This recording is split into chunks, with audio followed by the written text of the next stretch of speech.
Hi అండి. ఈరోజు వీడియోలో జంతికలు ప్రిపేర్ చేశానండి. ఈ జంతికల పిండిని అయితే ఎప్పుడూ కలిపేలా కాకుండా ఈసారి కొద్దిగా డిఫరెంట్‌గా తయారు చేశాను. టేస్ట్ అయితే చాలా బాగా కుదిరాయి. జంతికలు కూడా చాలా క్రిస్పీగా, గుల్లగా, కరకరలాడుతూ చాలా బాగా వచ్చాయండి. ఫస్ట్ టైం చేసేవాళ్ళు కూడా చాలా రుచిగా తయారు చేసుకోవచ్చు. నేను ఎలా ప్రిపేర్ చేశానో చూపిస్తాను. మీరు కూడా చూసేయండి. ముందుగా మీ అందరికీ చిన్న రిక్వెస్ట్ అండి. నా వీడియోస్ కనుక మీరు ఫస్ట్ టైం చూస్తున్నట్లయితే ప్లీజ్ నా ఛానల్‌ని సబ్స్క్రైబ్ చేయడం మర్చిపోవద్దు. ఇప్పుడైతే ఈ జంతికలను ఎలా ప్రిపేర్ చేశానో చూపిస్తాను. జంతికలు ప్రిపేర్ చేసుకోవటానికైతే స్టవ్ ఆన్ చేసుకుని ఒక ప్యాన్ పెట్టుకుని దానిలో ఒక కప్పు వరకు పుట్నాల పప్పును వేసుకోవాలండి. పుట్నాల పప్పు అంటే వేపిన శనగపప్పు అంటారు కదా, దాన్ని వేసుకుని ఒక్క నిమిషం పాటు ఫ్రై చేసుకోవాలి. ఇప్పుడు దానిలోనే ఒక కప్పు వరకు అటుకులు వేసుకున్నానండి.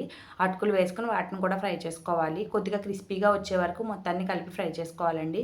ఒక 2-3 నిమిషాల పాటు ఫ్రై చేసుకుంటే సరిపోతుంది. ఇవి చక్కగా ఫ్రై అయిన తర్వాత స్టవ్ ఆఫ్ చేసుకుని వీటిని పక్కన పెట్టుకోవాలి. అటుకులు, శనగపప్పు పూర్తిగా చల్లారిన తర్వాత ఒక మిక్సీ జార్‌లో వేసుకొని మెత్తగా పొడి చేసుకోవాలండి. ఎంత వీలైతే అంత మెత్తగా గ్రైండ్ చేసుకోవాలి. చూడండి ఈ విధంగా తయారు చేసుకున్నాను కదా, దీన్నైతే ఒక పళ్ళెంలో వేసుకుందామండి. బాగా మెత్తగా ఉంటే మనకి జల్లెడ పట్టి పని ఉండదండి. లేదంటే ఒకసారి జల్లించుకోవాలి. తర్వాత దీనిలో ఒక 2 కప్పుల వరకు బియ్యం పిండిని వేసుకున్నాను. బియ్యం పిండినైతే నేను మిల్లి దగ్గర పట్టించుకున్న పిండినండి. లేదు అంటే మనకు షాప్‌లో కొనుక్కున్న పిండిని కూడా వాడుకోవచ్చు. ఇప్పుడు దీనిలో రుచికి సరిపడా సాల్ట్‌ని కూడా వేసుకోవాలి. ఒక స్పూన్ వరకు కారాన్ని వేసుకున్నానండి. కారం, పచ్చికారం అయితే ఈ జంతికలు బాగుంటుంది. మొత్తాన్ని బాగా మిక్స్ చేసుకోవాలి. మనకి కారం బదులు పచ్చిమిర్చి పేస్ట్‌ని కూడా వేసుకోవచ్చు. నేనైతే కారం, పచ్చికారం ఉంది కదా అని చెప్పేసి దాన్ని వేసుకున్నాను. ఇప్పుడు దీనిలో నెయ్యిని కానీ, నూనె కానీ ఒక 2 స్పూన్ల వరకు వేసుకోవాలండి. అది కూడా కొద్దిగా వేడి చేసి వేసుకోవాలి. నేనైతే ఒక 2 స్పూన్ల వరకు నెయ్యిని వేసుకున్నానండి. నెయ్యి వేసుకున్న తర్వాత పిండి మొత్తాన్ని బాగా కలిసేటట్టుగా కలుపుకోవాలి. ఇప్పుడు దీనిలో ఒక 2 స్పూన్ల వరకు నువ్వులను వేసుకోవాలండి. నువ్వులను వేసుకుని మొత్తాన్ని ఒకసారి బాగా కలుపుకోవాలి. పిండిని చూడండి మొత్తం బాగా కలుపుకున్న తర్వాత ఇలా నొక్కితే ముద్దలా తయారవ్వాలండి. ఇలా వస్తే సరిపోతుంది.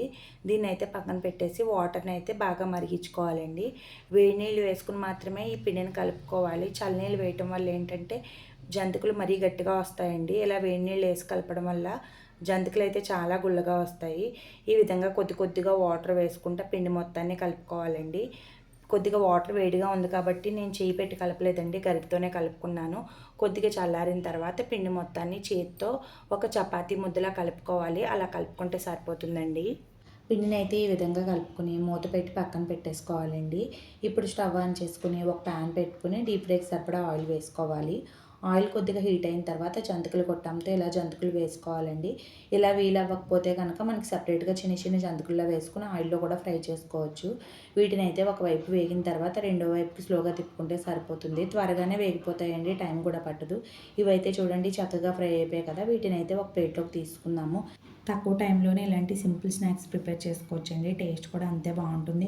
ప్రతిసారి బయట కొనిపెట్టే కంటే అప్పుడప్పుడు ఇలా ఇంట్లో ప్రిపేర్ చేసుకున్నామంటే వాళ్ళు కూడా ఇష్టంగా తింటారు.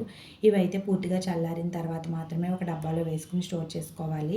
చల్లారకుండా వేస్తే మొత్తం మెత్తగా అయిపోతాయండి. పూర్తిగా చల్లారిన తర్వాత వేసుకోవడం వల్ల 15-20 రోజులు నిల్వ ఉంటాయండి. ఇలాంటి సింపుల్ స్నాక్స్ వీడియోస్ కోసం మన ఛానల్ని సబ్స్క్రైబ్ చేసుకుని వీడియోకి ఒక లైక్ చేయండి.